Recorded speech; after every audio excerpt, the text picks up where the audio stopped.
De fato, o PPA é uma ferramenta importante para a gestão pública e, como diz o texto do prefeito, vereador Maxwell, é uma peça estratégica para uma gestão democrática, popular, transparente. Mas, ao mesmo tempo, primeiro nós precisamos entender que os cenários políticos mudam, né? As composições mudam, as interpretações que a sociedade tem sobre diversas questões mudam. Quer um exemplo? O plano diretor do município. O texto de 2006 era o mesmo texto de 2016, que foi aprovado nessas últimas semanas, no que dizia respeito à educação sexual. Não mudou nada. Nada, nada, nada. Era o mesmo texto. A configuração do legislativo mudou. A configuração de determinadas interpretações mudou. E o texto mudou no final. Foi aprovado aqui uma emenda. Isso é legítimo de cada processo na democracia. A realidade, ela se impõe, né? A realidade, ela é algo que nós podemos até querer enfrentá-la, mas ela se impõe. É difícil enfrentar a realidade. É igual a água da chuva quando entra na casa das pessoas. Não adianta colocar barreira. Geraldinho, do Novo Cavaleiro, está aqui, né, Geraldinho? A gente sabe bem. Quando a água invade a casa, ninguém segura. A realidade é a mesma coisa, vereador Luiz Fernando, que foi líder de governo numa composição em que eram 12 vereadores e um vereador na oposição. Não era isso? O vereador Júlio César foi líder de governo e teve uma capacidade gigantesca de argumentação, até para fazer um enfrentamento político numa bancada que, quando nós chegamos a muito, acho que fomos 5, né, vereador Maxwell, na oposição, até o ano passado. Esse ano a configuração democrática do Legislativo, ela muda. Ela é outra configuração. E nós temos que fazer isso se refletir na construção das legislações.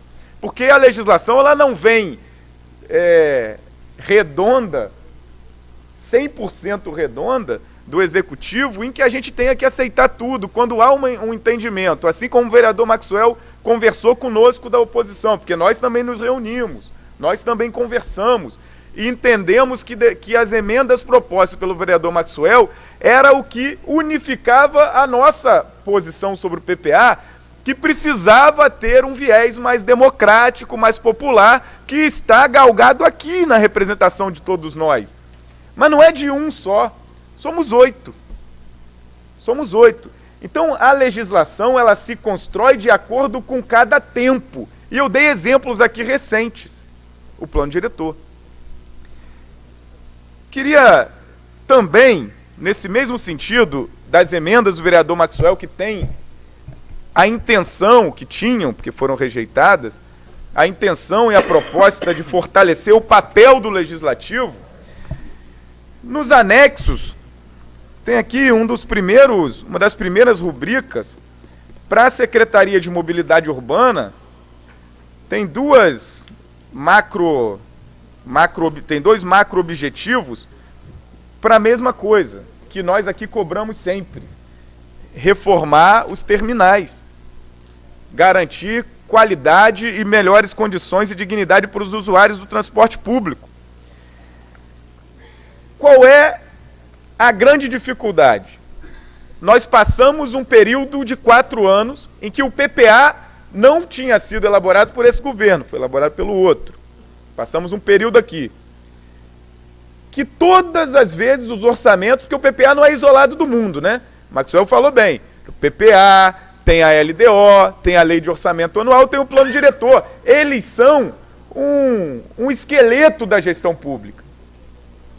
Eles não podem ser recortados, refeitos, desconsiderados a todo momento, como tem sido aqui. Inclusive descumprindo a lei orgânica numa proposta do próprio prefeito, que são as emendas impositivas. Bem, então o que está posto aqui: gestão de sistemas de terminais rodoviários e estacionamentos. Tem duas aqui, um valor de 5.198.000, outro valor de 8.790.000.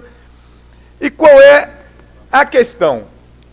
A postura que o governo se apresenta aqui, na discussão do PPA, sem considerar qualquer emenda da oposição, nessa nova configuração do Legislativo, que representa a sociedade, nós não temos a garantia que sequer, nós passamos 4 anos cobrando reformas nos terminais, que sequer essa será cumprida em 5 anos de PPA. Então eu sigo aqui uma interpretação que não é a que a gente gostaria de fazer, não, de que o voto do governo foi um voto político, sem argumentos, sem defesa pública, foi um voto contra. Então, contra as emendas. Então nós aqui também faremos um voto contra os desrespeitos do Executivo pelo Legislativo, a falta de debate político e de construção sadia, democrática e popular, como está na justificativa, e contra a desconfiança que se impôs a nós e ao povo de que o que está escrito não será cumprido. Então a gente vai votar contra